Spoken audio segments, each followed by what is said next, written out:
কবরস্থানে লাগানো কোনো ফল গাছ থেকে কি ফল খাওয়া যাবে নাকি সদাকা দিতে হবে? প্রথমত, কবরস্থানে গাছ লাগানো ঠিক নয়, বড় বড় গাছ লাগানো ঠিক নয়। এই জন্য, কারণ গাছেরও একটা ইয়া পড়ে, চাপ পড়ে, আঘাত পড়ে। সেরকম বড় বড় গাছ কবরস্থানে লাগাবেন না। ছোট ছোট গাছ রাসূলুল্লাহ সাল্লাল্লাহু আলাইহি ওয়াসাল্লাম একটা হাদিসে যেটা আসছে সেটা তিনি করেছেন শুধুমাত্র, আর কাউকে তিনি করতে বলেন নাই। যে ছোট ছোট খেজুর গাছের ডালা কুচি দিয়েছেন, এটা গাছ হয় না, এটা এই জন্য এটা দিছে। মনে রাখবেন, এটাতে রসুল বলছেন লাআল্লাহু ইউখাফাফ আনহু মা লাম ইয়াইবাসা, যতক্ষণ পর্যন্ত এই দুটি শুকিয়ে না যাবে ততক্ষণ তার উপকার হবে। এটা রসুলের দেওয়ার কারণ, অন্য কারোর জন্য সেটা করতে তিনি বলেন নাই। কোনো সাহাবী যদি বলে করে থাকেন যে কোনো বর্ণনায় আসছে, সেগুলো তার একান্ত ইজতিহাদ, সেটা তিনি করেছেন। এটাকে স্বাভাবিকভাবে সব ইজতিহাদ বানিয়ে ফেলা যাবে না, এবং এটাকে নিয়ে সব জায়গায় এইভাবে ফিট করাটা ঠিক না। তবে এটা ইজতিহাদি মাসালা, এখানেও বাড়াবাড়ি করা জায়েজ নেই। মনে রাখতে হবে যে কবরের উপরে গাছ বৃক্ষরোপণ করাটা ভালো কাজ না। কবর খালি রাখা উচিত, কবর খালি রাখা উচিত, এবং সেখানে কবরের আশেপাশে সেখানে ঠিক থাকা উচিত। এটা কবর একটুকু উঁচু করা উচিত, 1 বিঘতের মতো উঁচু করা উচিত, এবং যদি ভেঙে যায় সেটা মাটি দিয়ে পূরণ করে দেওয়া উচিত।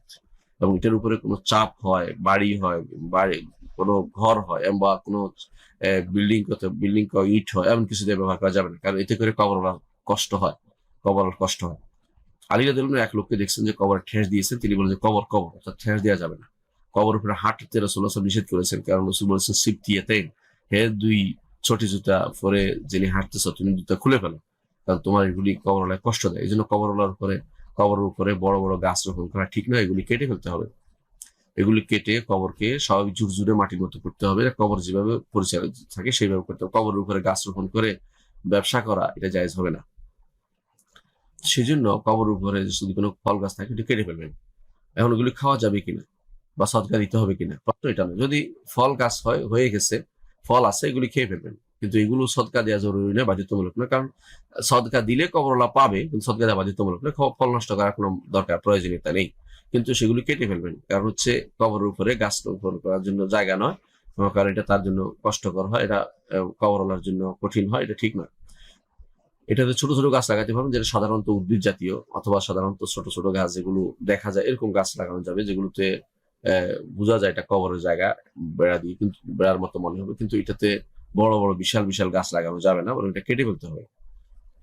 এটা হচ্ছে এর বিধান, আশা করি বুঝে আসছে। সুতরাং হ্যাঁ, যদি কোনো ফল গাছ আছে আশেপাশে, যেগুলো আছে ধরেন কবরের উপরে নয়, আশেপাশে আছে, তাহলে তো আশেপাশে তো কবর থাকতেই পারে, সেটা খেতে পারবেন। এমনকি যদি এটা ওয়াকফ জায়গা হয়, প্রশ্ন হচ্ছে এটা ওয়াকফ জায়গা হলে সেটা কে খাবে? ওয়াকফ জায়গা হলে সেটা বিক্রি করতে হবে, সেটা খাওয়া যাবে না। সেটা খাওয়া যাবে বিক্রি করে এই ফলটা ওয়াকফের কাজে লাগাতে হবে। অর্থাৎ এই কবরস্থানের লোকদের কারো কাপড়ের অভাব হলে, কারো সমস্যা হলে, যাদেরকে কবর দিতে হলে খরচ হয়, সেটা দিতে হলে সেখান থেকে দিতে পারবেন, কিন্তু এটা তখন আর খেতে পারবে না, কারণ ওয়াকফের জিনিস কেউ খেতে পারে না, ওয়াকফের জিনিস কেউ খেতে পারে না।